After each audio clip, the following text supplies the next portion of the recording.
Rafikis, just unraveling my hair. I'm nearly done.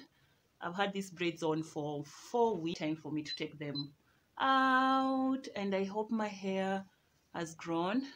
But the braids have helped me a lot, especially during workout. I wasn't worried too much about my hair, about washing and stuff. So it was good. It was good, but I've missed my hair. I just missed my hair, so it's time for. As I unravel my hair, Rafikis, I just want to talk to you guys about stuff. Yeah, as adulting life. Adulting life. Anyway, there's some things that I'm learning. And I would like to talk to you guys about things to consider before moving out. I wish I'd known this stuff earlier before I moved. Or maybe I think I just rushed into moving out without actually taking time.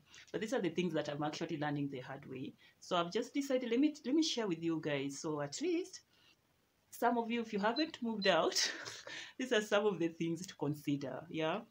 So the first thing that I will actually tell you guys is that you need to buy stuff gradually. You need to buy stuff gradually and store them before you move out. So I'll prefer things like buying a bed, if you want a fridge, you can buy the fridge. If you want chairs, a few chairs, maybe a sofa like the one I have, you can buy and store them up.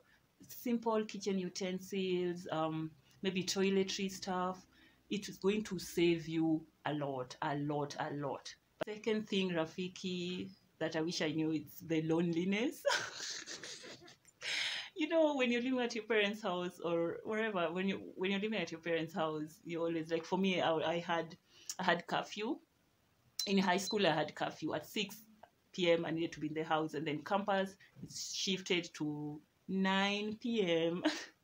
And then now, when I moved out, I thought it's going to be like, of course, I knew no curfew, everything's going to be okay. Yeah. I was so excited. And then, you know, it hits you so badly when you're just quiet by yourself in the house. You feel, oh my goodness, like, you know, when you're used to having a lot of noise around you, and then all of a sudden there's just quiet.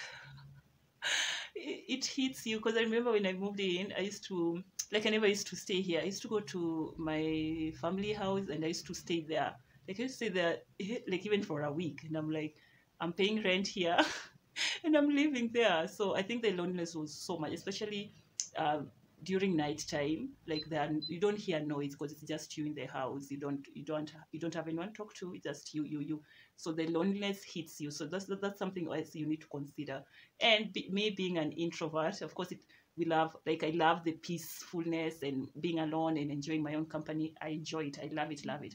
But during the first months that I moved in, it was quite different. It was quite lonely. So that's another thing that you need to and another thing, Rafiki, is that you need to consider is knowing that you're responsible for yourself. Like, you're responsible for you. Yeah, no one is going to look after you. No one is going to be calling you here and there and say, hey, are you okay, where are you, you know.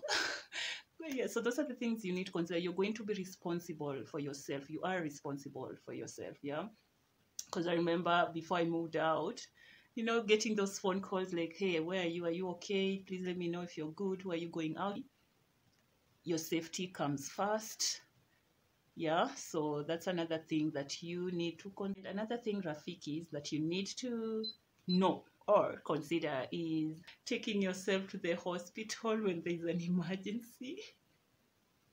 Like, these things hits you, like, it hits you quite hard. Not feeling well, you have to wake up, take yourself to the hospital, pay your bills, do the medical stuff by yourself. But if you have a partner, or if you're dating someone or in a relationship, then it will be quite easy. But as for me, single lady, it's quite different. Like, yeah, it doesn't hit you until it hits you. Like, when you fall sick, you have to be responsible for your own medical, your own tests. You take yourself to the hospital. The decision for yourself. It's not like someone's there with you and like, oh yeah, I want her to do this, or can we consider this? It's you making your own decisions for yourself. What's a major thing? Then of course my family is going to be there with me, but I'm just saying, like, when you fall sick, a cold, or maybe you're not feeling well. Another thing, Rafiki, is that you need to consider is money. Money. Basically money. It comes to budgeting. I wish we had been taught all these things in high school, because even in campus, I don't know why, just because you're not majoring in a course for finances, it doesn't give them the right not to.